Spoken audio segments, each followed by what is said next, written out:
Olá e bem-vindos. Hoje a gente vai investigar uma questão assim fascinante.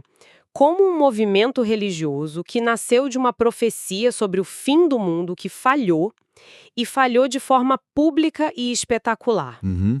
Não só sobreviveu, como se tornou uma igreja global com mais de 20 milhões de membros. É um paradoxo, né? Totalmente. E a gente está falando da Igreja Adventista do Sétimo Dia. Para entender essa história, vamos mergulhar de cabeça num texto bem crítico que analisa justamente as origens desse movimento. Exato.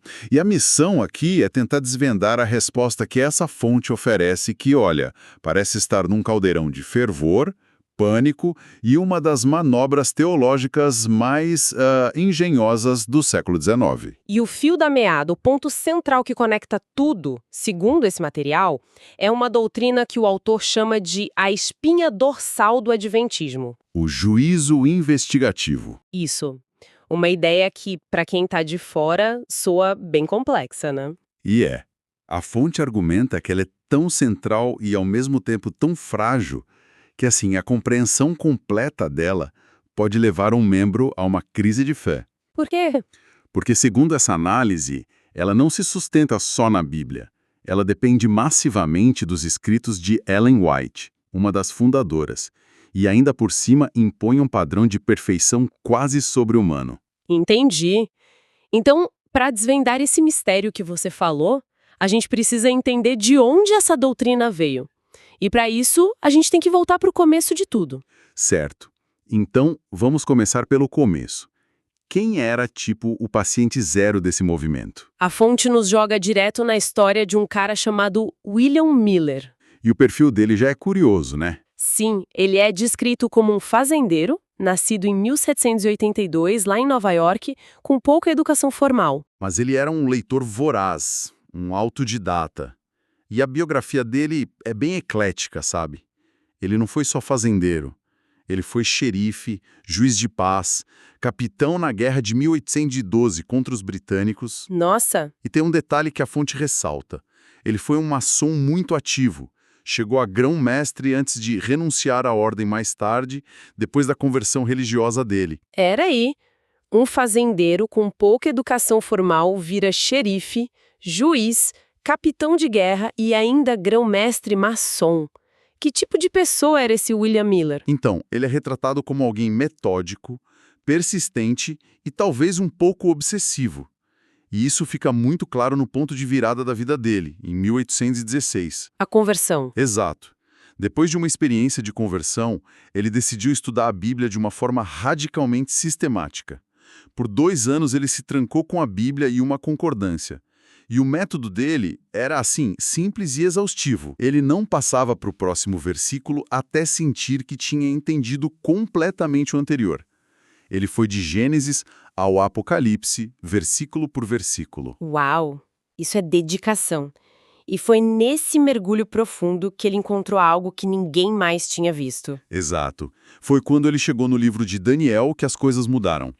Especificamente o versículo Daniel 8,14, que diz: Até as 2.300 tardes e manhãs, e o santuário será purificado. E para ele, essa era a chave de tudo. A chave de tudo. E é aqui que a coisa fica realmente interessante. Ele aplicou um princípio de interpretação profética que já era bem conhecido na época, o princípio dia-ano. Para um pouco, esse princípio dia-ano, ele simplesmente inventou isso na hora para fazer a conta fechar? De forma alguma, e é isso que tornava a tese dele tão convincente para as pessoas da época, entende? Ah, tá. E se não era um método novo?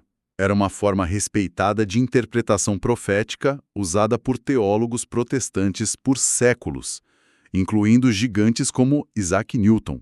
Nossa, até Isaac Newton? Sim, Miller não estava inventando uma ferramenta nova. Ele estava usando uma ferramenta antiga e confiável, com uma precisão que parecia chocante. Ele calculou que os 2.300 dias proféticos eram, na verdade, 2.300 anos literais. E como ele chegou na data específica? De onde ele começou a contar esses 2.300 anos? O ponto de partida dele foi o ano 457 a.C., a data de um decreto do rei persa Artaxerxes para reconstruir Jerusalém. Certo. Somando 2.300 anos, a partir daí, a conta dele terminava por volta do ano de 1843. E a purificação do santuário para ele só podia significar uma coisa: A segunda vinda de Jesus. e a purificação da terra pelo fogo. Ele tinha uma data para o fim do mundo. E as pessoas compraram essa ideia, assim, de um fazendeiro com cálculo bíblico. No início foi um processo lento. Ele começou a pregar em 1831, mas o movimento explodiu por causa de 2 eventos que a fonte aponta como catalisadores. Quais? O primeiro foi a grande chuva de meteoros de 13 de novembro de 1833. Imagina um cenário. No meio da noite, o céu se ilumina com milhares de estrelas cadentes por horas. Deve ter sido assustador. Para uma população que lia a Bíblia literalmente, aquilo parecia um cumprimento direto da profecia de Jesus sobre as estrelas caindo do céu antes do fim. Foi um marketing celestial perfeito. E o segundo evento foi ainda mais cirúrgico, né? Envolvia o Império Otomano. Sim, foi impressionante. Um dos seguidores de Miller, um homem chamado Josias Litt, usou o método de Miller para interpretar uma passagem do Apocalipse e previu que o Império Otomano, uma potência mundial na época, perderia sua soberania em 11 de agosto de 1840. Uma data exata. Exata. E, de fato, naquela data, por conta de pressões diplomáticas europeias, o sultão otomano efetivamente cedeu parte da sua autoridade. E isso saiu nos jornais? Sim. Para os jornais e o público, pareceu que a profecia tinha se cumprido no dia exato. A credibilidade do movimento millerita foi às alturas. De repente, não era mais só um fazendeiro falando. Parecia que eles tinham um canal direto com o futuro. Ok, então o cenário tá montado. Temos um líder carismático, um cálculo que parece lógico e 2 sinais que dão uma credibilidade imensa ao movimento. Mas a fonte argumenta que isso não aconteceu num vácuo, certo? Exatamente. Se a gente der um passo para trás, o Nordeste dos Estados Unidos, no início do século XIX, era um verdadeiro caldeirão de inovação religioso. Um terreno fértil. Increvitavelmente fértil. O movimento de Miller não era uma aberração, era parte de uma tendência. Na mesma época e região surgiram os Mormons, a ciência cristã, os transcendentalistas, era uma explosão de espiritualidade. E por que ali? Porque naquela época. A fonte aponta uma combinação de fatores. Primeiro, o otimismo pós-Revolução Americana. Tinha o sentimento de que tudo era possível, um individualismo radical, sabe? A ideia de ser dono do próprio destino. Isso. Segundo, a Revolução Industrial. Jornais e panfletos podiam ser impressos de forma barata e rápida, espalhando ideias como um vírus. E o terceiro? A influência filosófica do iluminismo e do transcendentalismo. A mensagem era: você não precisa de um seminário para te dizer o que a Bíblia significa. A sua leitura, a sua intuição é o que vale. Isso me leva ao outro ponto fascinante que a fonte destaca. A ideia de perfeccionismo.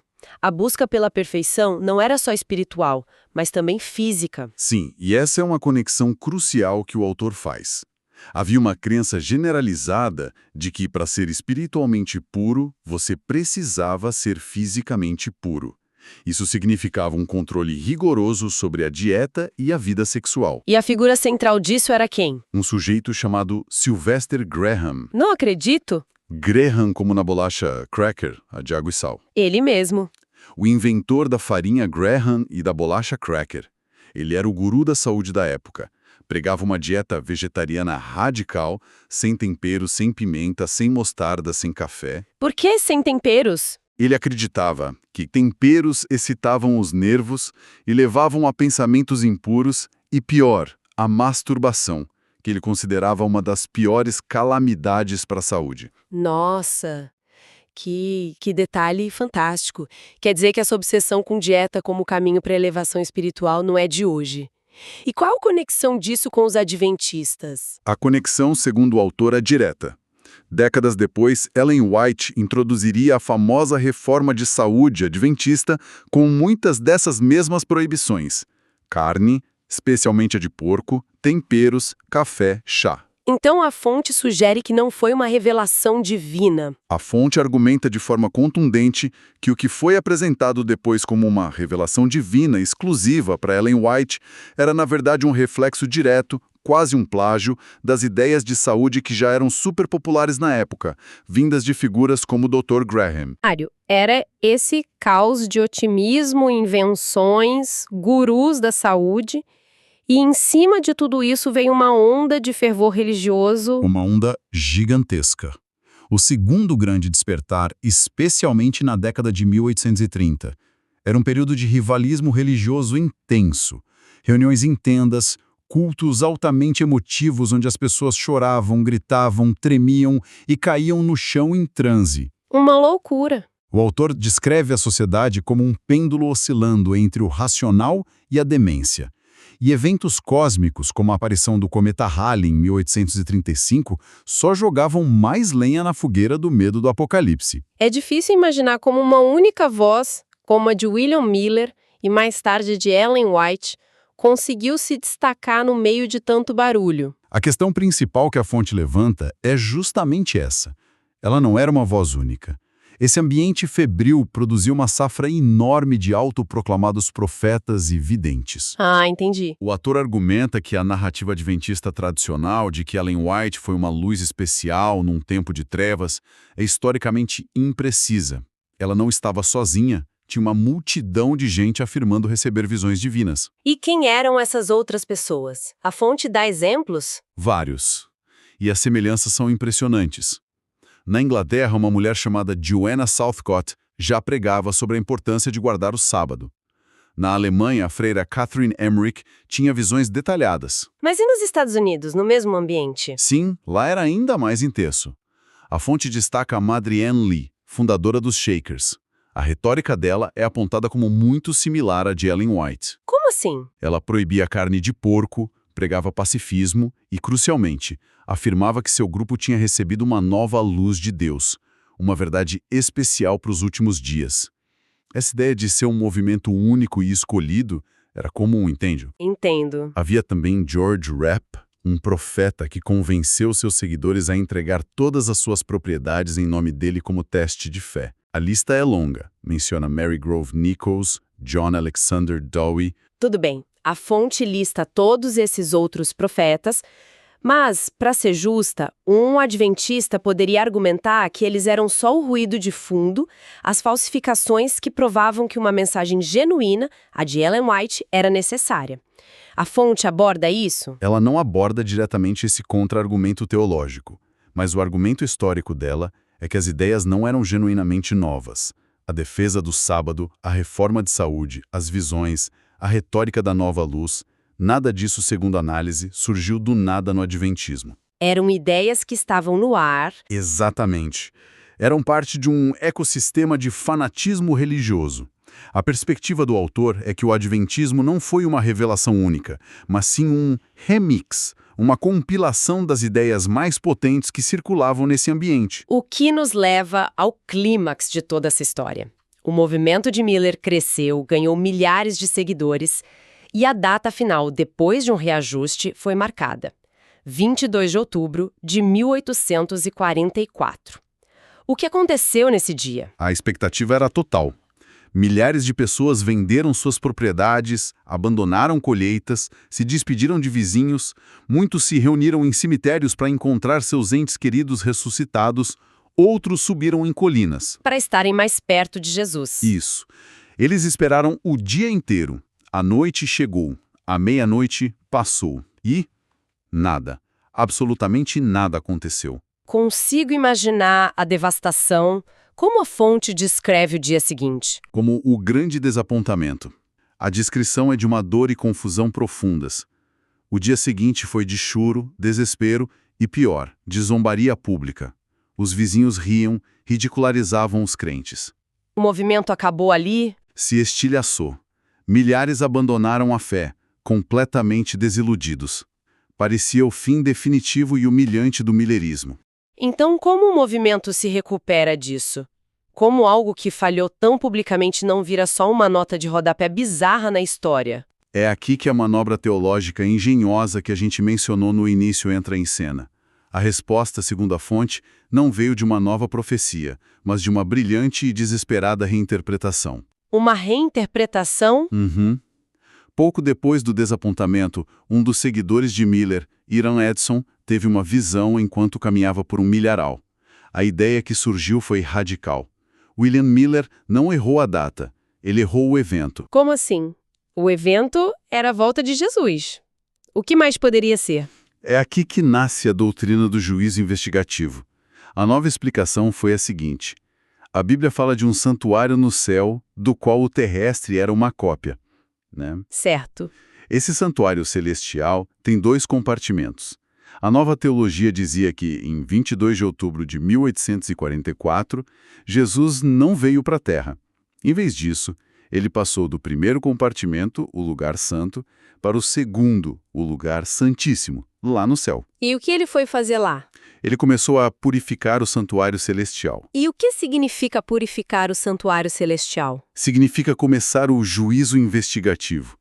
É tipo uma auditoria divina que acontece antes da segunda vinda. A partir daquela data, Jesus estaria investigando os livros onde a vida de cada pessoa que já se declarou crente está registrada. Ah, então a profecia de Daniel não era sobre a purificação da terra. Era sobre o início desse julgamento no céu. A data estava certa, o mapa é que estava errado. Então, o que tudo isso significa? A gente começou com o mistério de como o movimento sobreviveu a uma falha catastrófica.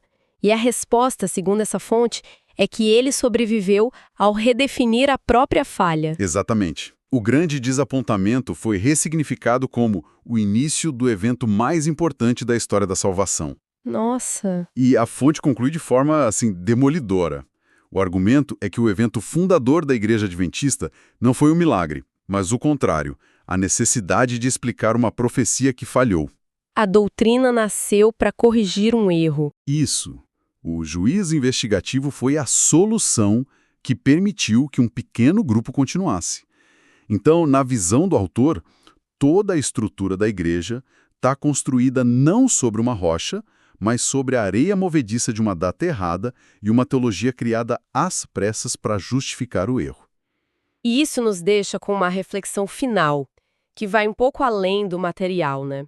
Como a história do nascimento de um movimento define a sua identidade séculos depois. E quanto do contexto original, o fervor, as controvérsias, as outras vozes da época se perde quando uma única história oficial é contada e recontada ao longo das gerações.